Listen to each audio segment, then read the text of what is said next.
Preste bastante atenção na palavra terapêutica, revelada e profética de Deus nesta noite, 15 de fevereiro de 2026, da Igreja Batista Memorial da Ilha do Governador. Era que destacar que ontem, dia 14 de fevereiro, foi Dia Nacional em comemoração de conselheiros e embaixadores do Rei. Eu estou aqui com a minha credencial de Capelania Real Multiministério. E nesta noite estarei pregando 1 Coríntios capítulo 3, no seguinte tema: como resolver conflitos na igreja moderna, no seguinte tema: as imagens da igreja de Jesus Cristo, o Filho de Deus Salvador. 1 Coríntios capítulo 3. Mas antes da leitura bíblica, prestem bastante atenção na introdução teológica. Nesse capítulo 3 de 1 Coríntios, o apóstolo Paulo fala sobre a igreja, eclésia, e suas três metáforas diferentes. Primeira metáfora, família. Segunda metáfora, campo. E terceira metáfora, templo. Para o apóstolo Paulo, a igreja é uma família, cujo alvo é a maturidade espiritual e o discernimento espiritual em todos os níveis e sentidos teológicos e espirituais. Para o apóstolo Paulo, a igreja é um campo, cujo alvo é a adoração, evangelismo, missões e discipulado. E ainda mais, a igreja é um templo, cujo propósito é a qualidade espiritual alinhada à palavra terapêutica de Deus. Ficou interessado? Ouça e receba o decreto da palavra revelada e terapêutica de Deus. A igreja verdadeira é a família de Deus. 1 Coríntios, capítulo 3, versículo de 1 a 4. Quer saber o motivo que o apóstolo Paulo chama os cristãos da igreja em Corinto de carnais e crianças? A imaturidade e a carnalidade dos cristãos da igreja em Corinto eram resultantes de dois fatores. Quer saber quais são esses dois fatores? Se prepare espiritualmente para ouvir a palavra terapêutica de Deus. Vai renovar sua mente de uma vez por todas. Seu cérebro passará por uma verdadeira estimulação profunda, aliada ao discernimento espiritual. Você se surpreenderá com o resultado e se sentirá incrivelmente bem, com saúde mental, emocional e espiritual renovadas. A imaturidade é consequência de não se ter um apetite espiritual. 1 Coríntios 3, 1 e 2. Diz Paulo: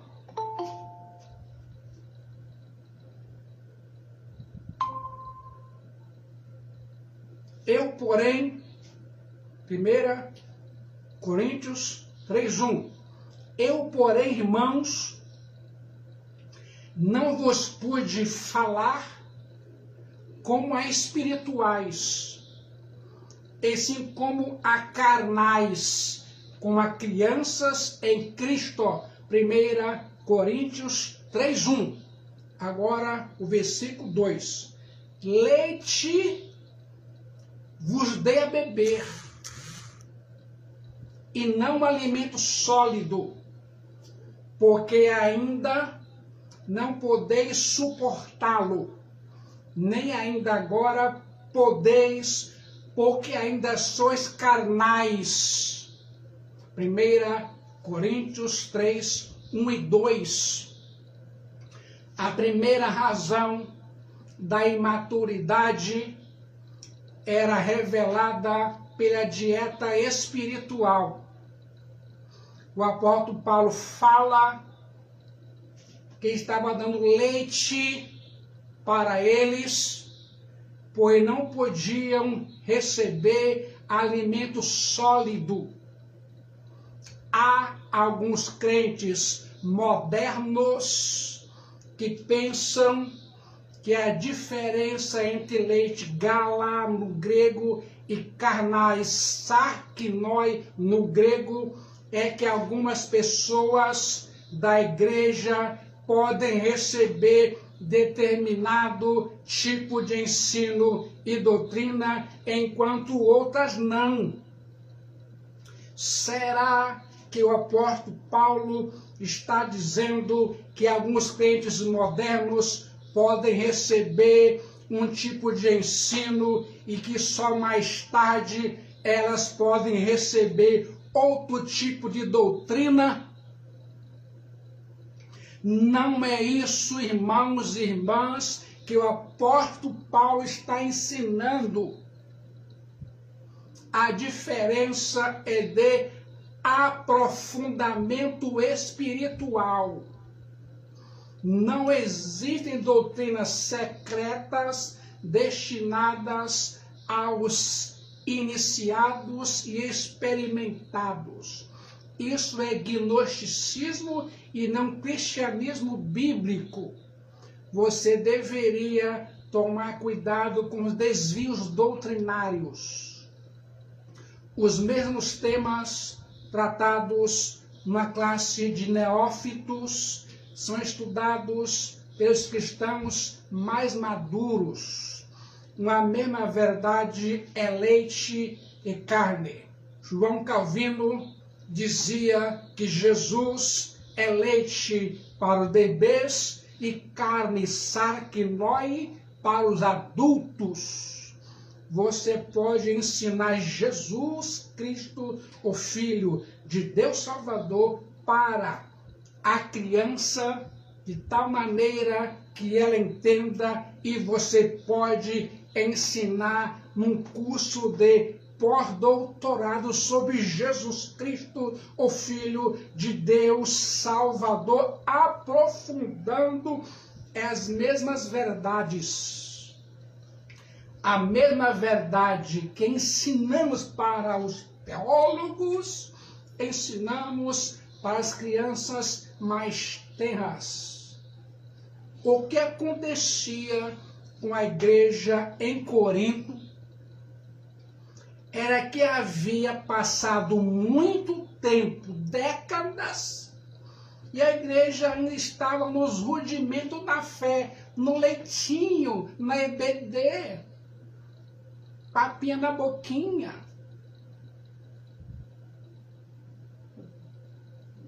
Os cristãos da igreja em Corinto não demonstravam sinais de maturidade espiritual, discernimento espiritual no conhecimento nem na prática da palavra de Deus. É nesse sentido que o apóstolo Paulo chama os crentes, os membros da igreja em Corinto de népios, crianças em Cristo Jesus. E agora eu me pergunto, Você, irmão, você, irmã, é uma criança em Cristo ou um adulto em Cristo? Ouça o que diz o escritor aos Hebreus, Hebreus 5:11. A esse respeito, temos muitas coisas que dizer e difíceis de explicar, porquanto vos tenho tornado tardios em ouvir, que é lento, preguiçoso, moroso, indolente. Agora, Hebreus 5:12. Pois, com efeito, quando devíeis ser mestres, atendendo ao tempo decorrido, tendes novamente necessidade de alguém que vos ensine de novo quais são os princípios elementares dos oráculos de Deus, assim vos tornastes como necessitados de leite e não de alimento sólido. Agora, Hebreus 5:13. Ora, todo aquele que se alimenta de leite é inexperiente na palavra da justiça, porque é criança. Agora, Hebreus 5:14. Mas o alimento sólido é para os adultos, para aqueles que, pela prática, têm as suas faculdades exercitadas para discernir não somente o bem, mas também o mal. O texto de Hebreus 5:11-14 revela que a maturidade espiritual não é apenas uma questão de conhecimento, mas sobretudo de prática, obediência. Há crentes modernos que nunca deixam os rudimentos da fé cristã, ficam pulando de igreja em igreja. Há crentes modernos que não se desenvolvem espiritualmente e causa problemas seríssimos para a igreja. Aqueles modernos que não se aprofundam espiritualmente.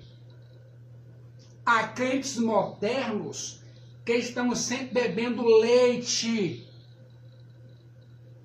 A maturidade espiritual não é alcançada apenas pelo conhecimento da palavra de Deus. Você sabia, Hebreus 5:14, mas o alimento sólido é para os adultos, para aqueles que, pela prática, têm suas faculdades exercitadas para discernir não somente o bem, mas também o mal. Quer saber, irmão, a razão que os cristãos da igreja em Corinto eram crianças em Cristo? Se prepare mentalmente, espiritualmente, para ouvir a resposta. Os cristãos da igreja em Corinto ouviam a palavra de Deus, a pregação da palavra de Deus, e não colocavam em prática, não obedeciam. O apóstolo Paulo está dizendo que é preciso que alguém chegue e ensine sempre as mesmas coisas a eles. Os cristãos da igreja em Corinto não exercitavam o que ouviam, por conseguinte, eram crianças em Cristo. Muitas vezes, em meu ministério pastoral, não só no Paraná, Vitória, Minas e Rio de Janeiro, muitas e muitas vezes eu falei assim, irmã, você é uma criança, você é um carnal. Eu só levei pancada. Eu levei pancada. Falava que eu era orgulhoso. Orgulhoso. Citando apóstolo Paulo. Um crente moderno, imaturo, está sempre empolgado com os rudimentos. Coisinha muito simplesinha. Porém, não demonstra interesse em se aprofundar espiritualmente na palavra de Deus, em todos os níveis e sentidos espirituais. Um crente moderno e imaturo não tem apetite espiritual por alimento sólido. Quando o pastor prega alimento sólido, eles não conseguem entender. Aí, quando está no mundo, o diabo fala, eles conseguem entender.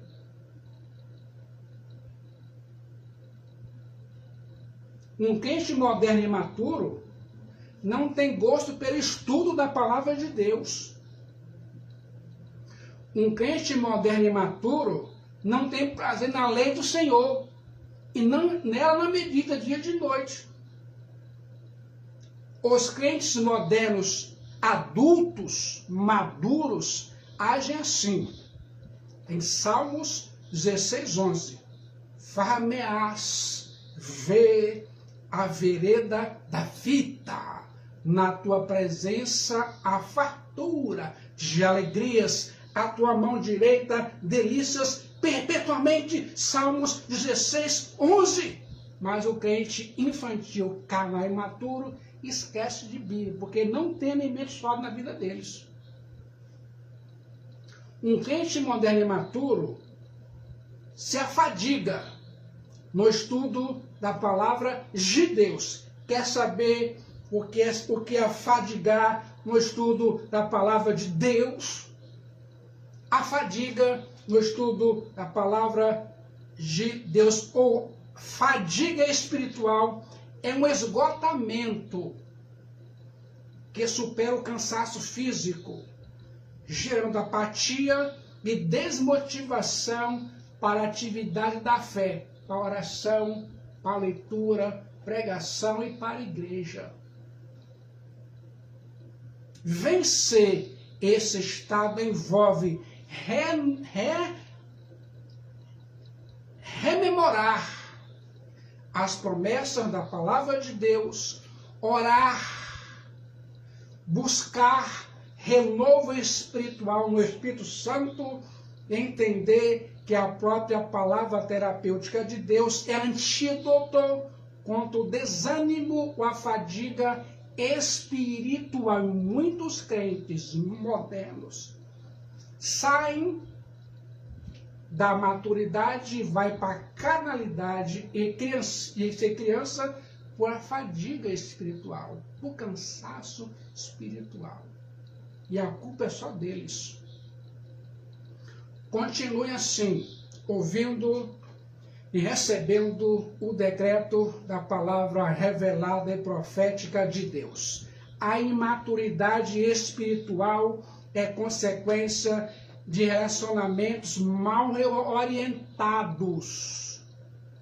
1 Coríntios 3:3. A imaturidade espiritual é conhecida quando os crentes modernos deixam de viver em união para formarem partidos dentro da igreja. 1 Coríntios 3:3. Porquanto, havendo entre vós ciúmes e contendas, não é assim que sois carnais e andais segundo o homem. Agora o versículo 4 de 1 Coríntios 3. Quando, pois, alguém diz: ego em mim, eu sou de Paulo, e outro, eu de Apolos, e outro, eu de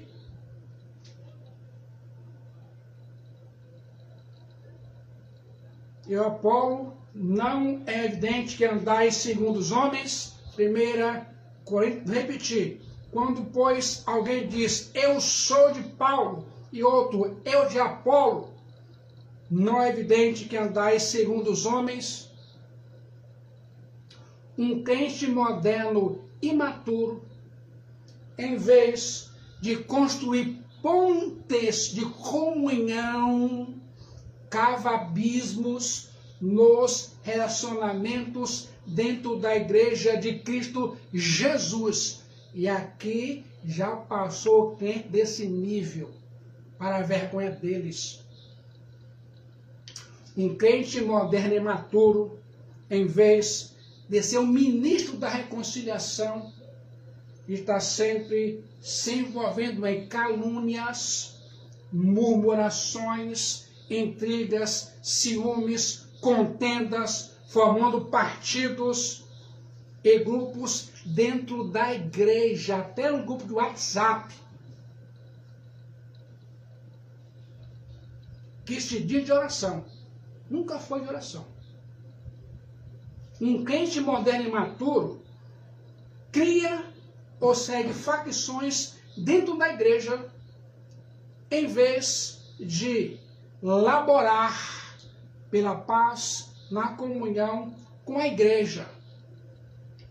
O apóstolo Paulo usa a palavra grega nepion, ou nepios, criança ou criancinha, para designar os cristãos da igreja em Corinto.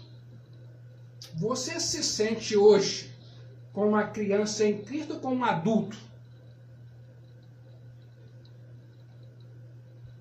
O crente moderno carnal é aquele cuja vida não é dirigida pelo Espírito Santo.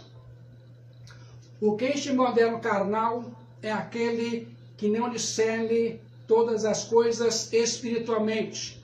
O crente moderno carnal provoca divisões na igreja de Cristo Jesus, seguindo líderes humanos e não discernindo a vontade de Deus ao utilizar diferentes instrumentos na sua obra. Preste bastante atenção. O apóstolo Paulo chama os cristãos da igreja em Corinto de carnais, pois eles estavam criando partidos dentro da igreja e seguindo a filosofia do mundo, em vez de seguir as orientações terapêuticas da palavra de Deus. Os cristãos da igreja em Corinto importaram esse tipo de pensamento mundano para dentro da igreja, e mesma coisa estão fazendo nos dias de hoje. Tem aí a festa junina, tem o carnaval, tem o Natal e tantas coisas. Eu sou do pastor tal, sou da missionária tal, eu sou do irmão tal.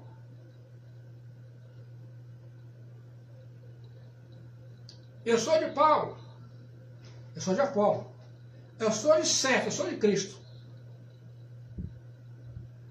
Ouça o diagnóstico terapêutico espiritual.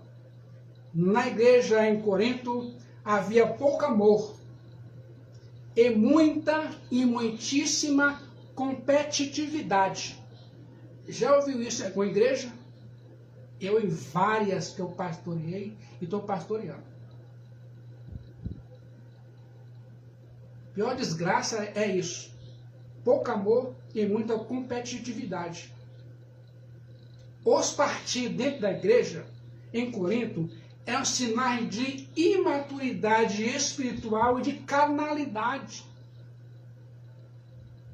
Hoje, há muitos cismas e rachas dentro das igrejas modernas. Alguns crentes modernos são imaturos. O alvo de Deus para a igreja é a maturidade espiritual. Quer saber o que Deus mais espera dos membros da igreja é a maturidade espiritual e o discernimento espiritual. É serem adultos em maturidade e discernimento espirituais. Nós precisamos seguir o Senhor da igreja, Jesus Cristo. Nós não temos de colocar nenhum líder da igreja num pedestal. Não temos de promover o culto à personalidade. Jesus Cristo, o Filho de Deus Salvador, é o fundamento, o edificador, o dono e o Senhor e o protetor da igreja e o noivo da igreja. Somente Ele, Jesus Cristo, é digno de receber a honra e a glória na igreja de Cristo Jesus. Ouça e receba o decreto da palavra revelada e profética de Deus. A igreja é a lavoura de Deus. 1 Coríntios 3, 5 a 9. A igreja é um campo e seu alvo é a quantidade. O apóstolo Paulo mostra agora que a igreja é o campo onde Deus semeia. Jesus Cristo comparou o coração humano a um terreno, a um campo onde a semente da palavra é semeada. A igreja é como um campo que deve produzir frutos para Deus. Jesus Cristo disse que cada um de nós, crentes verdadeiros, somos ramos da videira verdadeira, João 15:1. O propósito do ramo é produzir frutos. Se ele não produzir frutos, é cortado e lançado fora. A tarefa do ministério é cultivar o solo, semear a semente, regar a planta e fazer a colheita dos frutos. Nós somos como os obreiros que trabalham nesse campo, e esse campo é a própria igreja. Vamos orar pela vontade de Deus, que é boa, perfeita e agradável, para os atos missionários em Pirapora, Minas Gerais, para o mês de agosto. Na igreja, aos que regam o que foi semeado. Ainda mais na igreja, aqueles que colhem o fruto na hora da colheita. Quer saber quais são as profundas verdades teológicas que Paulo apóstolo está ensinando à igreja em Corinto e a nós? Primeira profunda verdade teológica. O apóstolo Paulo esvazia a controvérsia sobre o culto à personalidade. Quando o apóstolo Paulo pergunta: quem é Apolo? Quem é Paulo? Servos por meio de quem crestes. 1 Coríntios 3:5.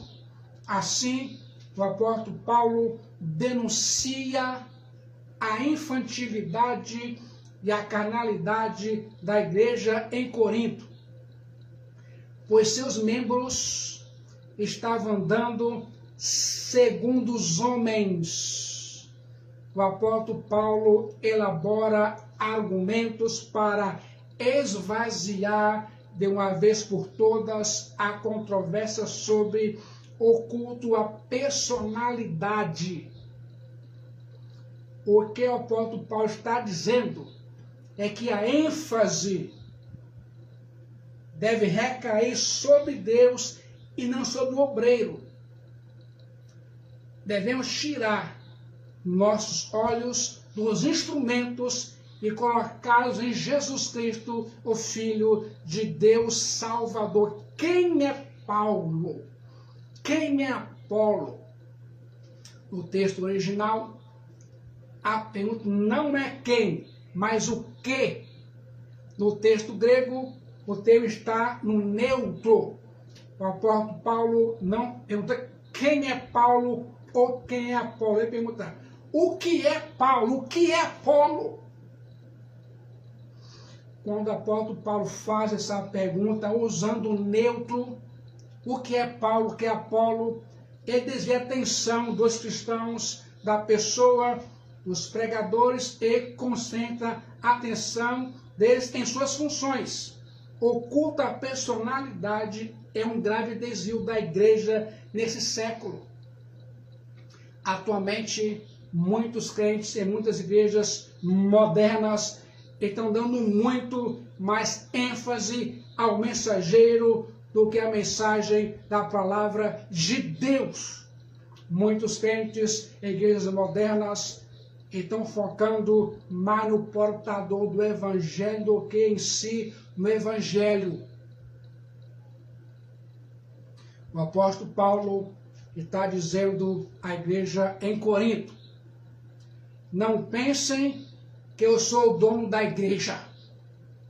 Não me coloquem num pedestal. Eu sou apenas um servo. Apolo é apenas um servo.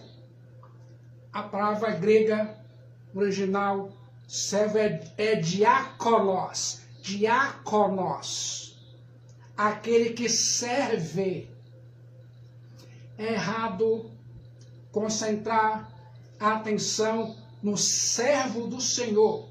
Devemos olhar com alegria para o Senhor dos servos, Jesus Cristo, o Filho de Deus Salvador.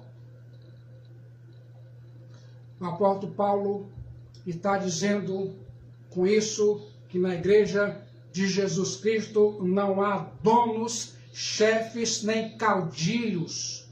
Na igreja de Jesus não há ninguém que possa ser colocado no pedestal. A igreja só tem um dono, é um só Senhor, e esse Senhor é o Filho de Deus, o Emanuel, o Deus conosco, Jesus Cristo, o Filho de Deus Salvador. O apóstolo Paulo não está querendo menosprezar o obreiro, mas exaltar a Jesus, o dono do obreiro. O apóstolo Paulo destaca a importância do servo quando pergunta: por que Paulo?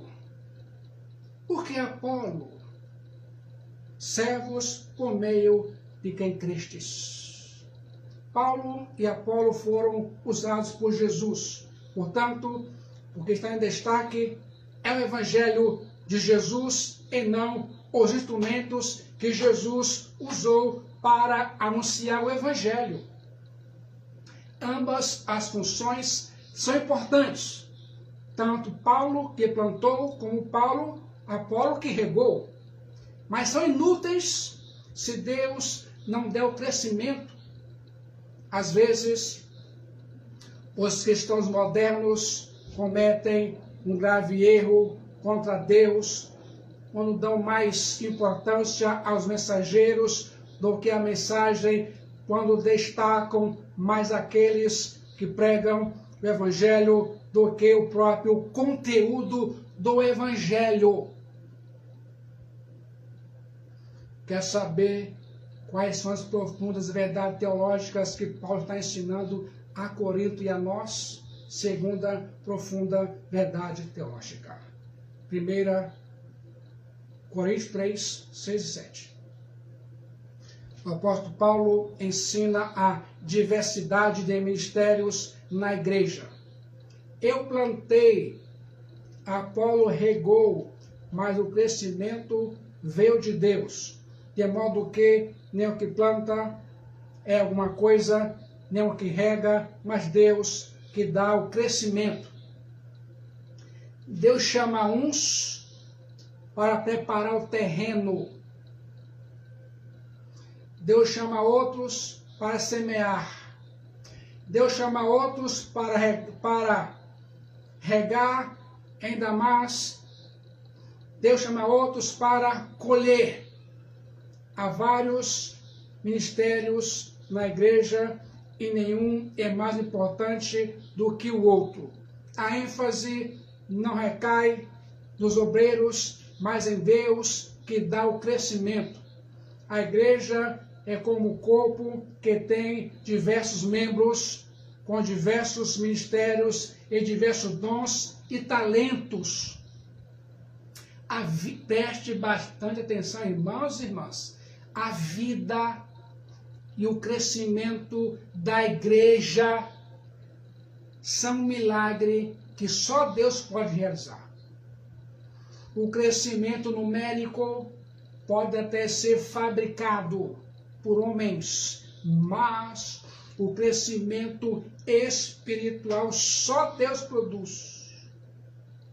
O verbo grego usado pelo apóstolo Paulo para dar crescimento ao Zanon está no tempo contínuo, ao passo que os verbos gregos plantar, fitel e regar, potizo, estão no aoristo.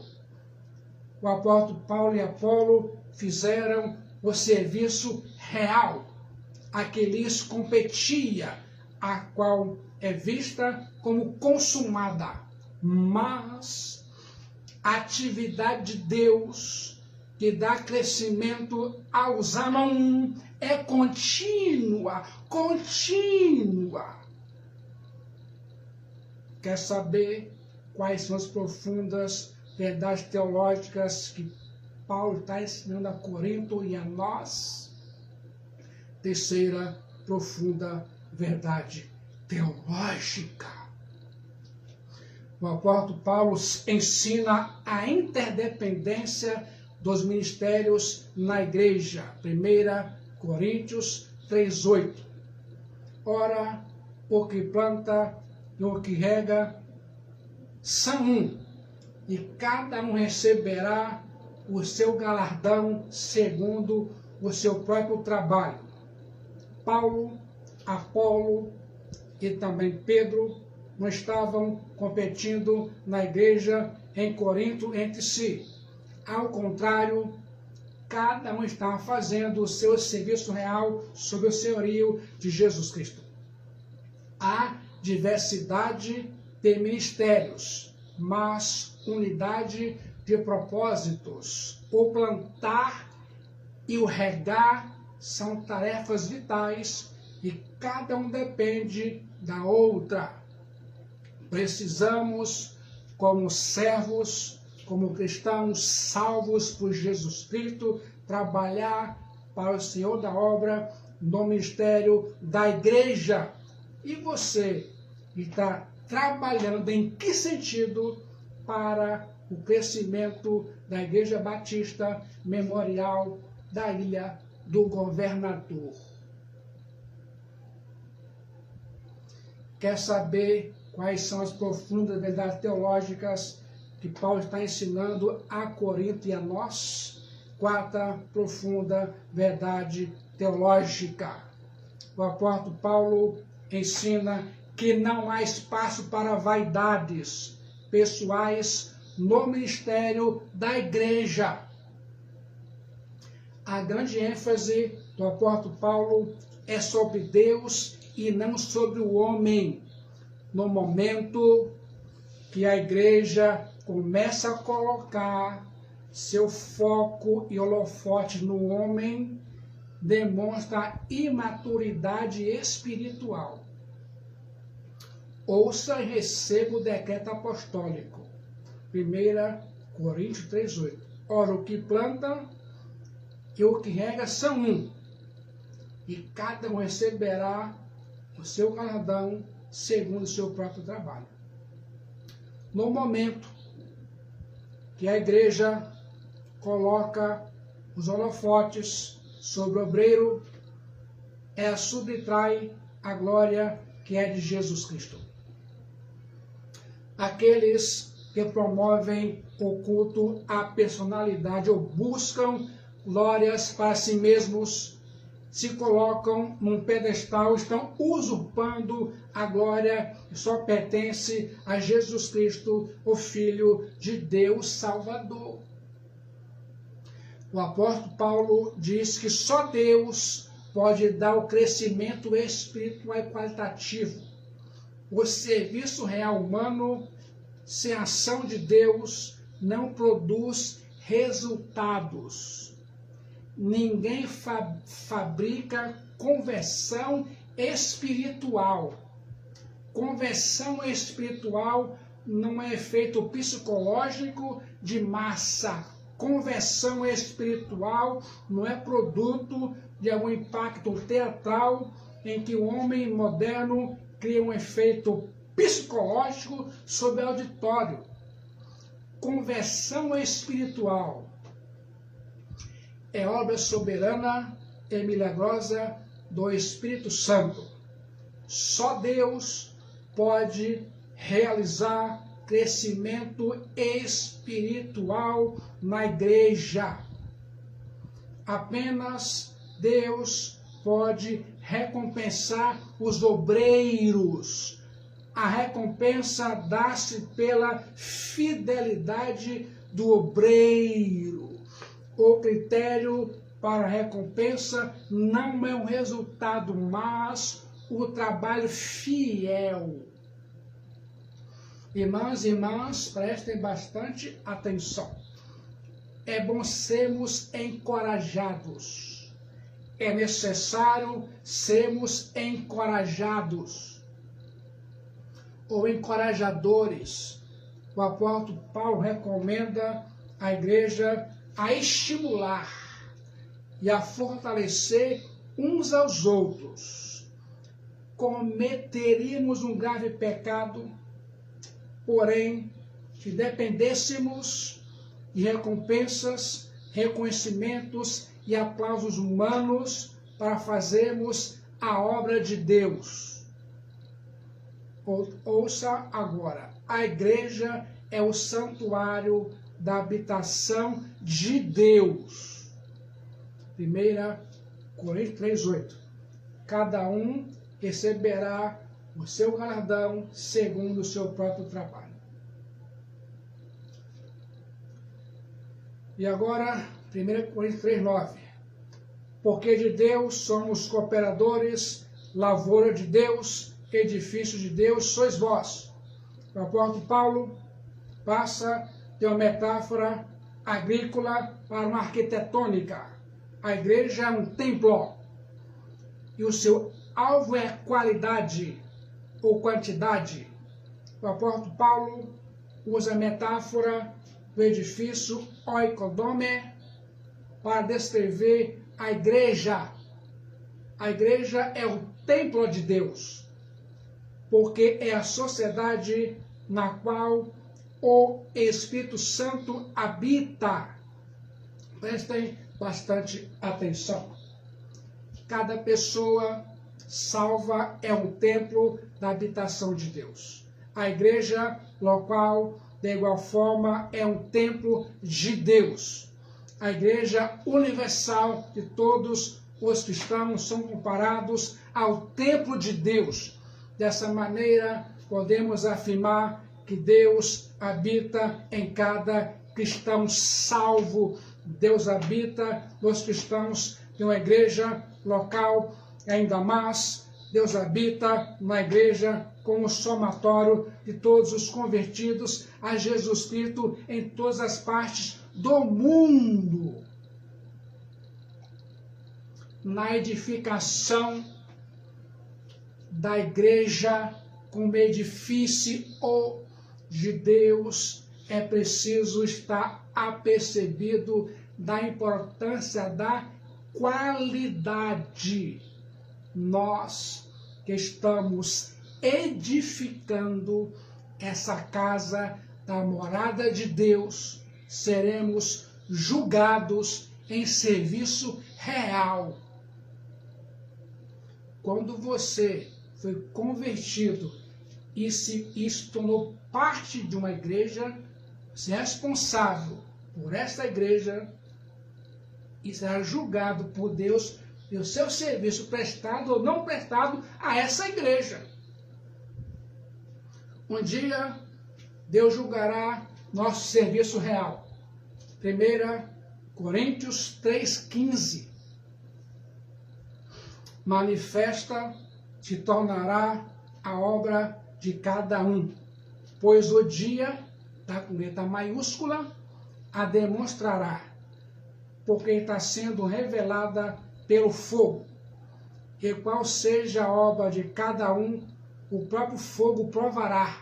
1 Coríntios 3,15. Deus está interessado em que construamos com qualidade esse corpo que é a igreja dele. Muitos tentaram destruir, impedir o avanço desta igreja, da qual sou pastor. Mas é Deus que nos guia a cada passo da vida. A igreja é de Deus. Somos edifícios de Deus. Haverá um julgamento para nós. A Bíblia diz, 1 Coríntios 3,13. Manifesta e tornará a obra de cada um, pois o dia a demonstrará.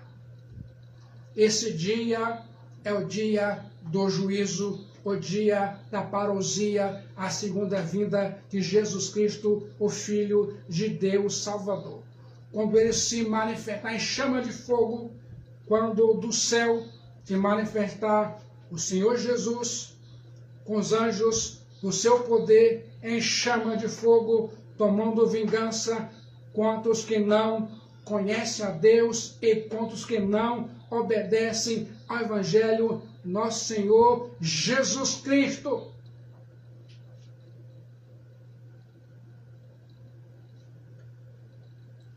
A maneira que você está edificando e trabalhando em uma igreja será julgada e provada pelo fogo. Precisamos, como cristãos modernos, aqui nesta igreja ou em demais igrejas, construir esse edifício de Deus com qualidade espiritual. Muitos crentes carnais que passaram por igrejas já tentaram destruir o avanço das igrejas. Jesus Cristo não está procurando apenas números. Ele quer qualidade espiritual.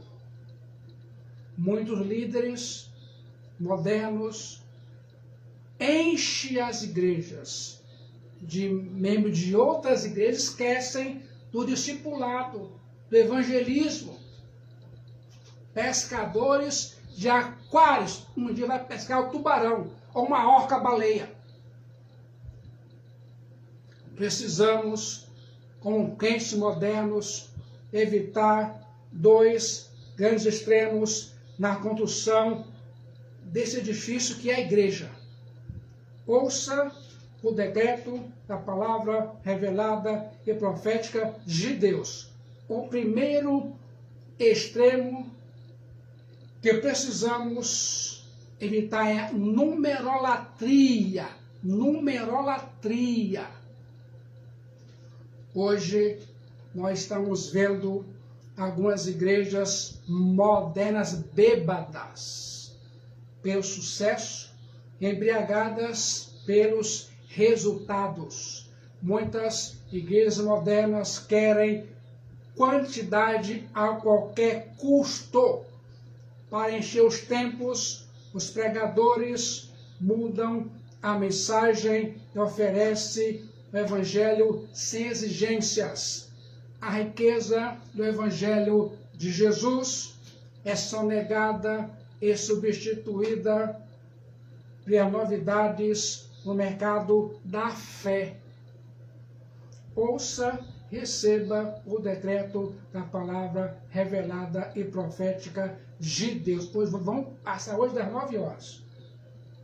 1 Coríntios 3:1, mais uma vez. Eu, porém, irmãos, não vos pude falar como a crianças espirituais, e sim como crianças, como carnais, como crianças em Cristo. Agora Hebreus 5:3. Ora, todo aquele que se alimenta de leite é inexperiente na palavra da justiça, porque é criança. Irmãos e irmãs, prestem atenção.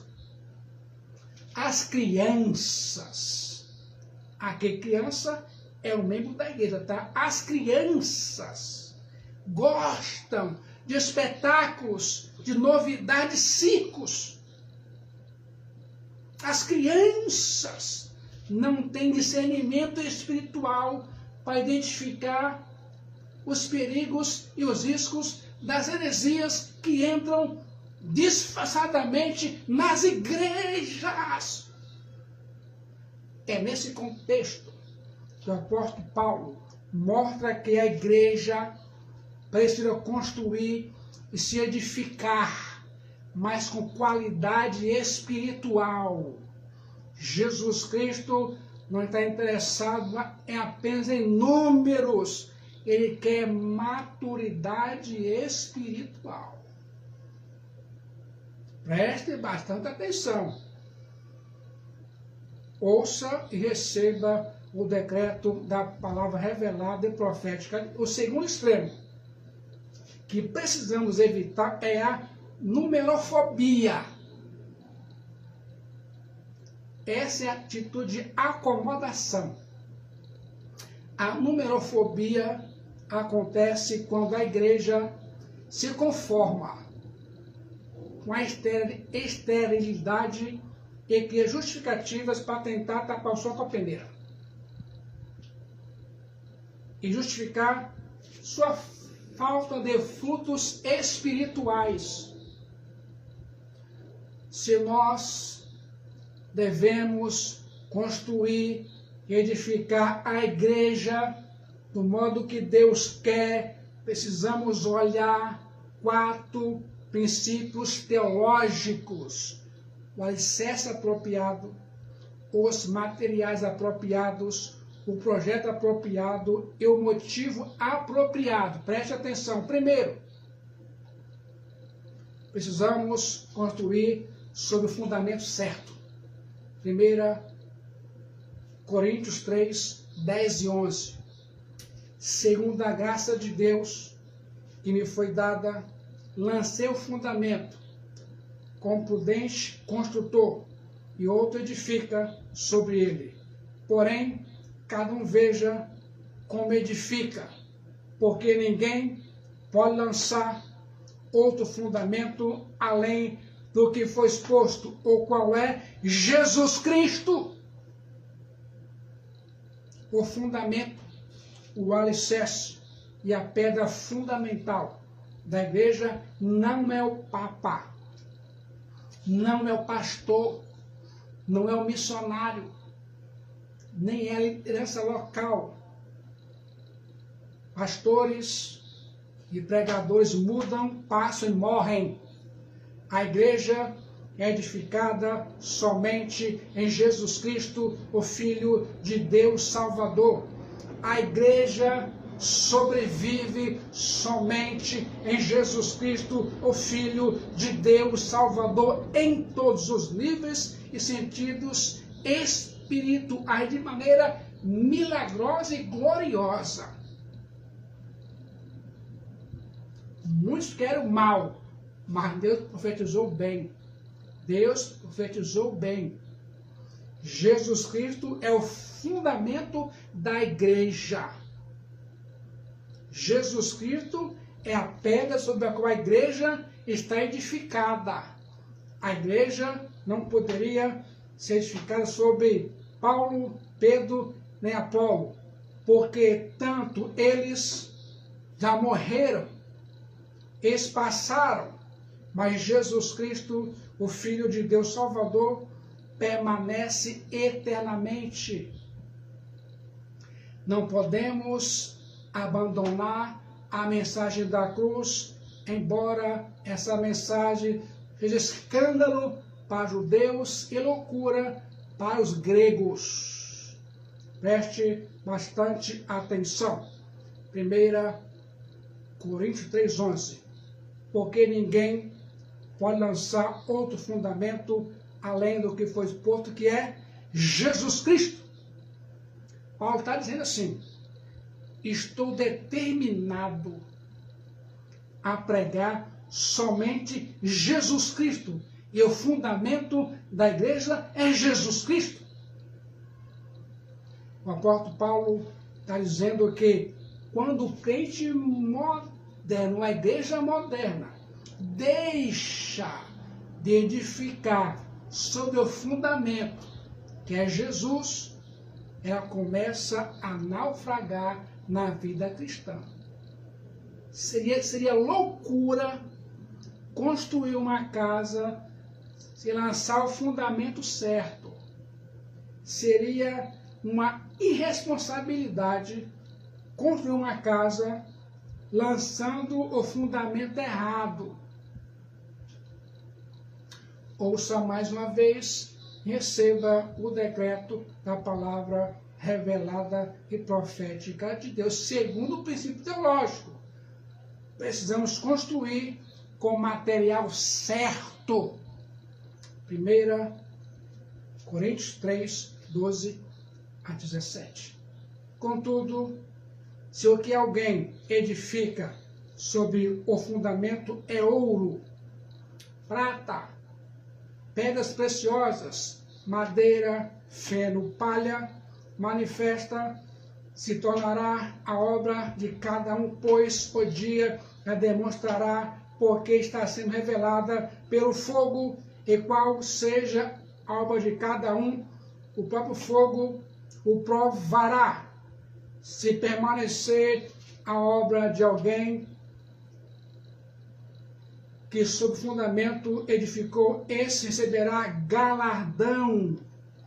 Agora o versículo 15, se a obra de alguém se queimar, sofrerá dano, mas esse mesmo será salvo, todavia, como que através do fogo. Agora 16, não sabeis que sois santuário de Deus e que o Espírito de Deus habita em vós? Se alguém destruir o santuário de Deus, Deus o destruirá, porque o santuário de Deus sois vós, que é sagrado. Aqui está falando sobre a igreja, que é o santuário de Deus. Há crentes que tentam destruir a igreja de Jesus Cristo. É o maldito membro dela. Gente, pelo amor de Deus. O apóstolo Paulo usa duas categorias de materiais: ouro, prata e pedras preciosas. Pertence à categoria material permanente, belo, valoroso, edifício de ser obtido. Ouro, prata e pedras preciosas. Depois, o apóstolo Paulo cita outros tipos de material: madeira, feno e palha. Esses pertencem a uma espécie de material temporário, barato e fácil de obter. Há muitos aí que edificam igreja, mas não é igreja. E quer saber o que representa todo esse material. Esse material não está falando de pessoas, mas de doutrinas, de verdades teológicas fascinantes e incríveis. Muitos crentes modernos estavam tentando construir a igreja com o evangelho imiscuído e misturado com a filosofia pagã. O evangelho secularizado, centrado no homem. Para o apóstolo Paulo, esse tipo de pregação e condução era madeira, palha e feno, em consistência com o contexto. Ouro, prata e pedras preciosas pode somente significa a verdade. E madeira, para feno, o erro. Devemos construir com material nobre, duradouro e permanente, um material que resista ao fogo do julgamento. É preciso que o obreiro cave para encontrar esses materiais, porque ouro, prata e pedras preciosas não são encontradas na superfície. É preciso cavar na palavra de Deus, mergulhar nas profundezas de Cristo Jesus e se apropriar dessas riquezas.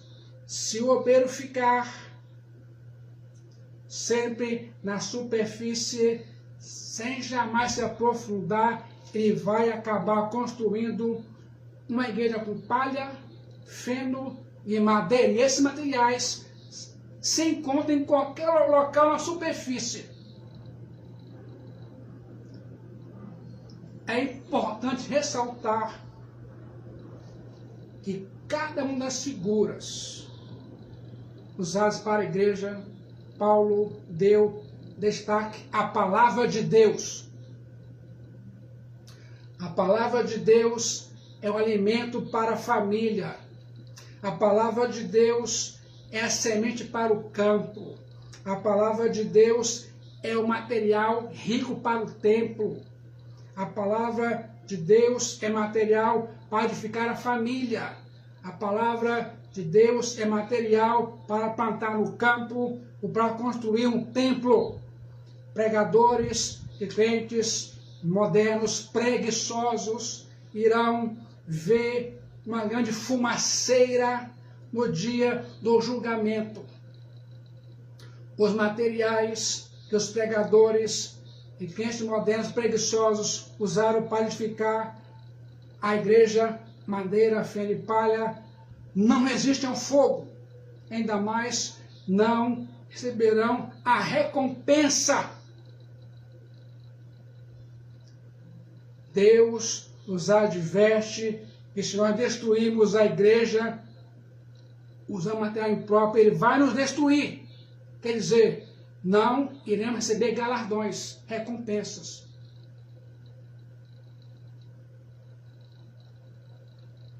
Continua ouvindo o decreto da palavra de Deus.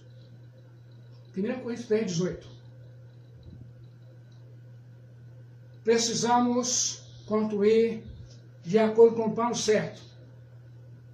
Ninguém se engane a si mesmo. Se alguém dentre vós se tem por sábio neste século, faça-se estudo para se tornar sábio. Agora, versículo 19. Porque a sabedoria deste mundo é loucura diante de Deus, porquanto está escrito, ele apanha o sábio na própria astúcia. Agora, versículo 20. E outra vez, o Senhor conhece os pensamentos dos sábios, que são pensamentos vãos. Se você quiser construir, agora a conclusão, se quiser construir do jeito que Deus quer, precisa construir de acordo com o plano correto, revelado por Deus. Paulo diz que é uma sabedoria do mundo que funciona no mundo, mas não na igreja. A sabedoria do mundo não funciona para a igreja. A sabedoria de Deus é diferente da do mundo. Aquilo que o mundo valoriza, o reino de Deus despreza. O que o reino de Deus despreza, o mundo valoriza. O reino de Deus está em posição invertida e de ponta cabeça. O reino de Deus tem valores invertidos. A igreja não é uma empresa secular. A igreja primitiva não tinha nenhum dos segredos do sucesso desse mundo. Não tinha ricas, propriedades, não tinha influência de governos, a maioria dos membros não era de intelectuais, muitos membros lá não tinham grandes celebridades, mas esses irmãos colocaram o mundo de cabeça para baixo. O mundo depende do dinheiro, promoção, prestígio e pessoas de influência, mas a igreja depende de oração, do poder do Espírito Santo, humildade, sacrifício e serviço real a Jesus.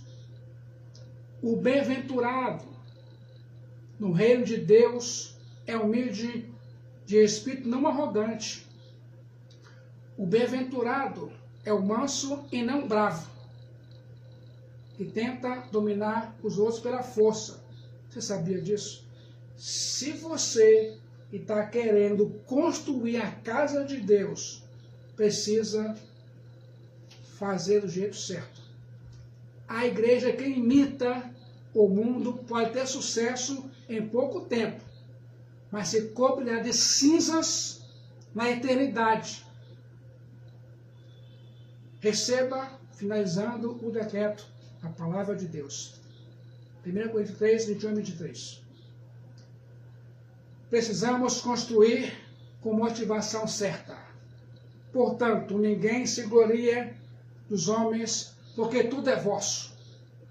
Seja Paulo, seja Apolo, seja Cefas, seja o mundo, seja a vida, seja a morte, seja as coisas presentes, futuras, tudo é vosso e vós de Cristo Jesus.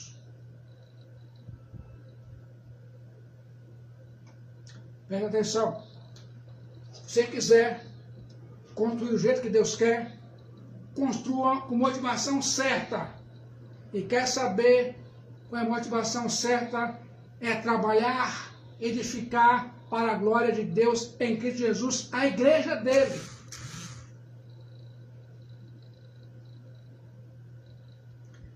O pai disse para o filho mais velho, o irmão do filho pródigo: meu filho, tudo o que tenho é seu. O apóstolo Paulo afirma: tudo é vosso e vós de Jesus Cristo. Tudo é vosso, irmãos.